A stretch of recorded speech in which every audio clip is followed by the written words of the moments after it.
Hello friends and welcome back to another episode of Summer of Stories. Now this one's a little bit different because we're going totally off summer topic, which of course wasn't the point of this whole series, but if you're doing summer, that's great. Today I'm doing fall, which is perfect for the episode F, of course. So I'm going to be bringing to you guys some super fall themed pages.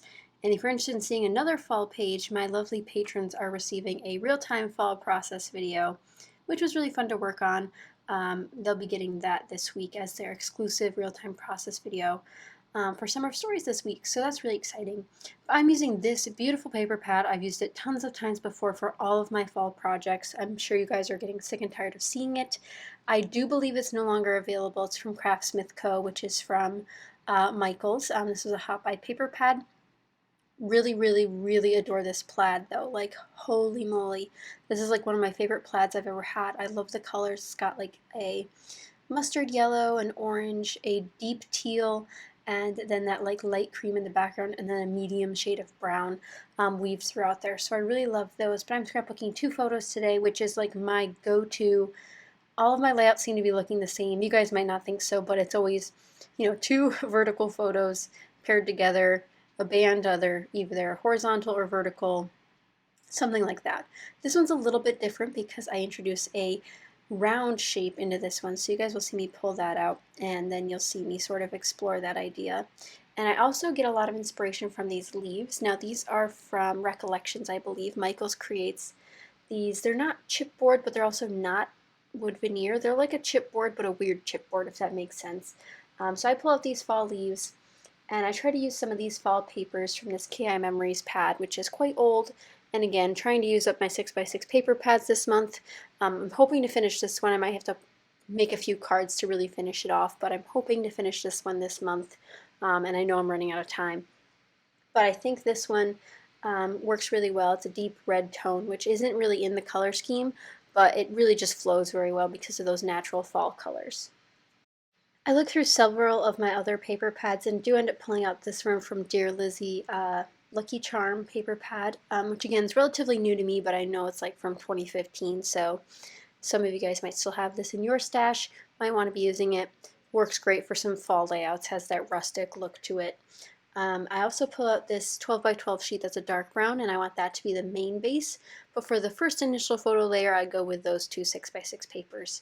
I almost always layer my photos on 6x6 papers. I don't know about you guys, but I almost find it weird when people say they have trouble using 6x6 papers when that's something I use almost on every single layout for matting my photos, because I hate cutting into 12 by 12s knowing that that's like the only one I have for bigger pieces, if that makes sense. But like for this, if I wanted to mat two photos on the same paper, I need to cut into a 12 by 12. So it all gets used. Let's just put it that way. And I already did cut my plaid paper down to be a 12 or less than 12 inch, so it can have a nice half border around two of the edges, which I really love doing for double pages as well. I know I have several requests to do more double pages, and I promise they're coming. I did miss Multi-Photo Monday this month, which I'm very sad about, but I was traveling for business and wouldn't be able to get it done in time. But I'll be back next month with another, hopefully double page layout for that project, because that's when I tend to really go for my heftier layouts with more product, more photos, more stories to tell. But right now I'm just having fun working with so many different things. Not having a kit this month has really expanded my, my color palette, the stories I've been scrapbooking. I can just hop all over the place. And July will be a little bit more different because I'm in another collaboration that has yet to be announced, but you guys should get excited for that, and I'm sure you might be able to guess what it might be because, it's July and all. But I'll still be doing Summer of Stories, just a little bit different take on it, but we'll still go through the letters of the alphabet, July through August, of course. And as I'm gluing things down, this is where the real fun begins. I pulled out these circles, which are from Nina Cardstock, and these were sent to me by a lovely subscriber, Susan. Absolutely lovely lady, and I'm really glad I got to use them on this layout. This is the first time I've opened them. They stay with my 6x6 paper pads because they're around 6-inch diameter, so I'm considering this a win for my 6x6 paper pad motivation as well. But these just layered so nicely. I pulled out my circle punches, my 2-inch and my 1-inch, which are my go-tos. I definitely think I want a 1.5 inch. I have a 1.25 inch, but not a 1.5. So I think I might have to expand.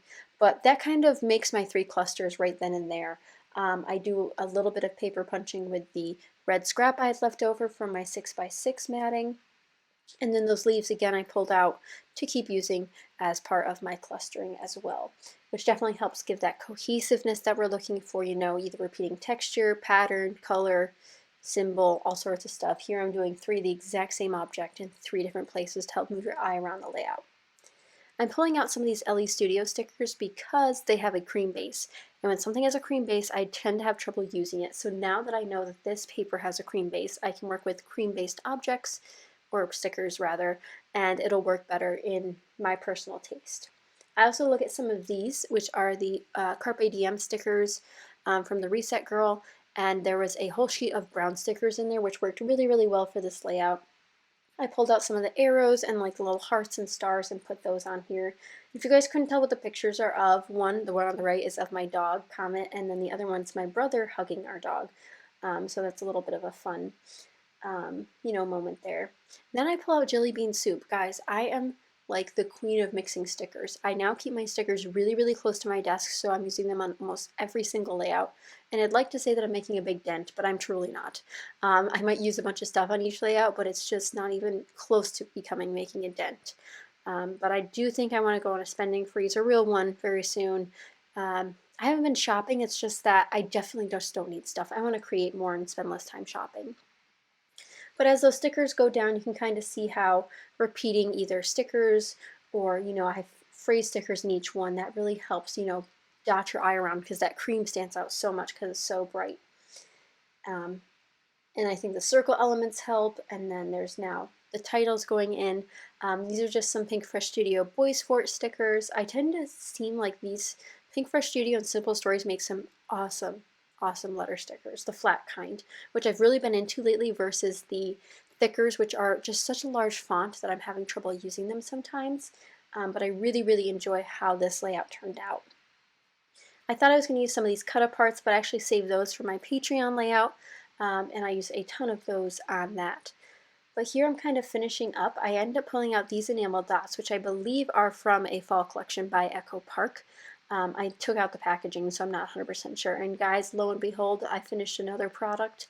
I finished these enamel dots as well. But that's it for this layout, guys. I used a bunch of different products and companies, and I really hope you guys enjoyed this one, despite it being fall and in the middle of summer. But, inspiration's year-round. If you guys need to come back to this during the fall, that's fine. But I really hope you guys enjoyed this layout, and if you did, be sure to give it a thumbs up and let me know what you're scrapbooking about this week for episodes E or F, and don't forget to share them on Instagram with hashtag Summer of Stories 2019. I've seen some of your layouts so far, and they're absolutely beautiful, and I can't wait to see more. But again, thank you guys so much for watching, and I will see you guys next time. Bye!